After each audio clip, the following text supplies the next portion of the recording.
Chapter 13. Ames Crossing.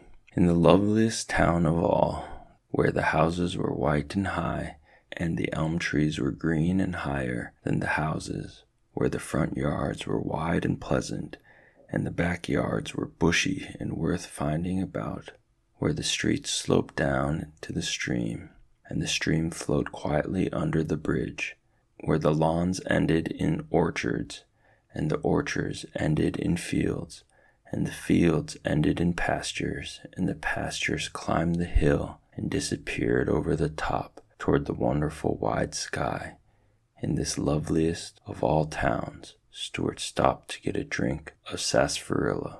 Parking his car in front of the general store, he stepped out, and the sun felt so good that he sat down on the porch for a few moments to enjoy the feeling of being in a new place on a fine day.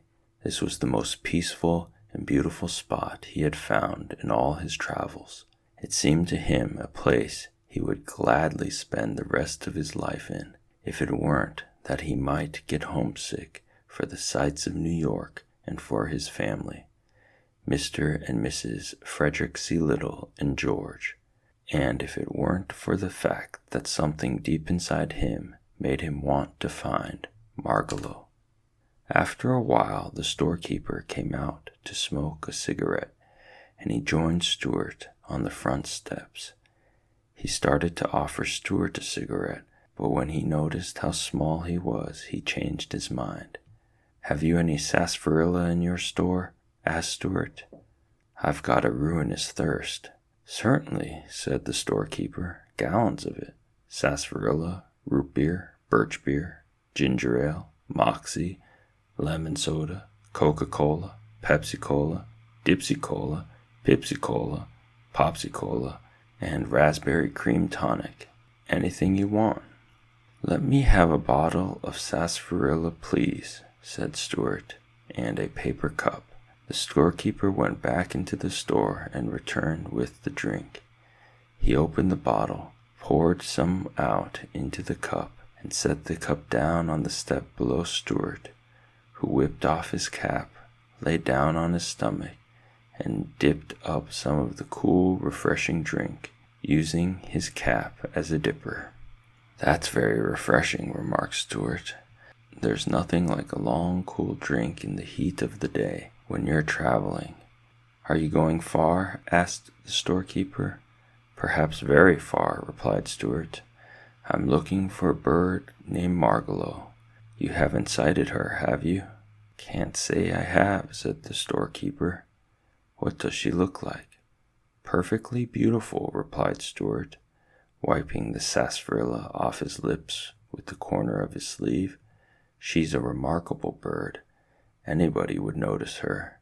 She comes from a place where there are thistles." The storekeeper looked at Stuart crossly.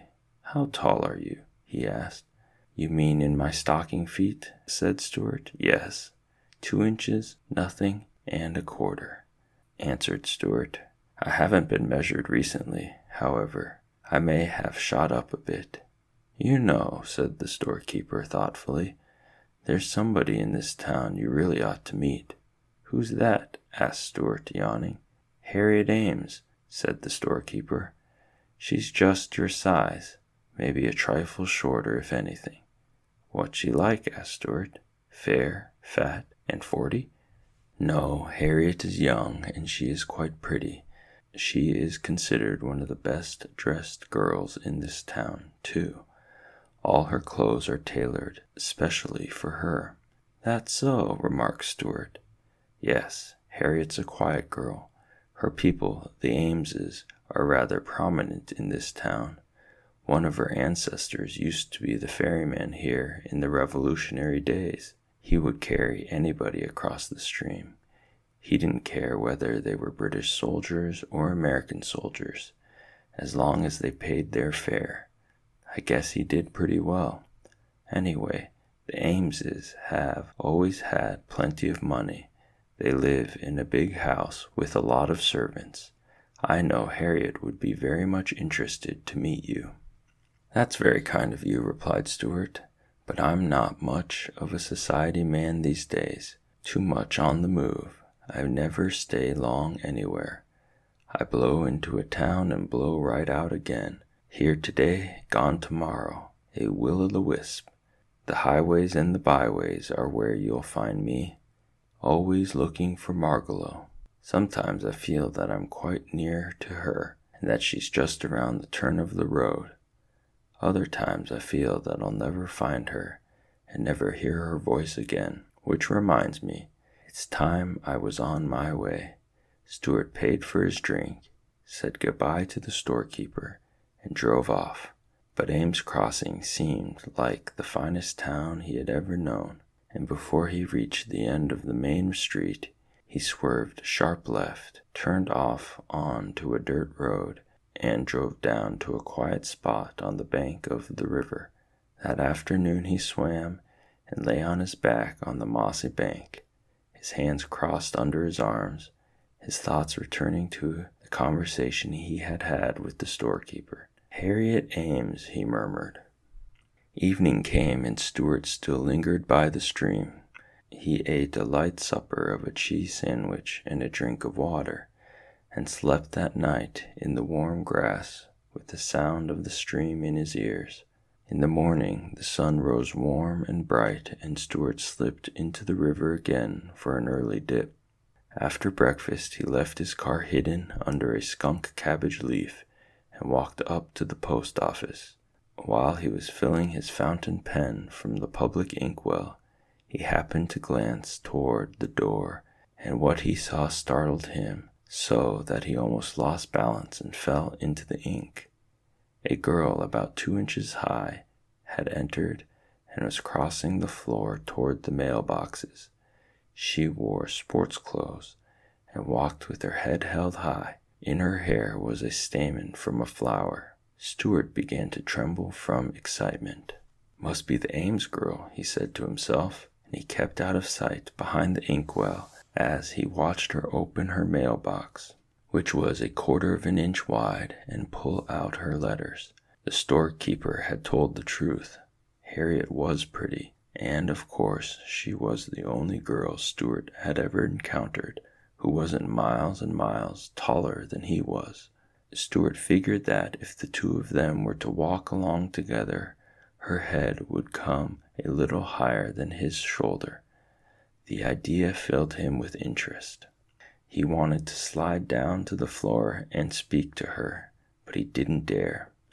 All his boldness had left him and stayed hidden behind the inkwell until Harriet had gone. When he was sure that she was out of sight, he stole out of the post office and slunk down the street to the store, half hoping that he would meet the beautiful little girl, half fearing that he would. "Have you any engraved stationery?" he asked the storekeeper. "I am behind on my correspondence."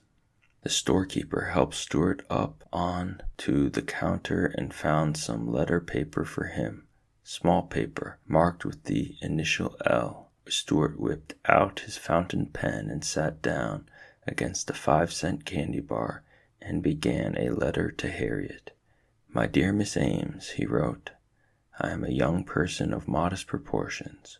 By birth I am a New Yorker, but at the moment I am traveling on business of a confidential nature. My travels have brought me to your village. Yesterday, the keeper of your local store, who has an honest face and an open manner, gave me a most favorable report on your character and appearance."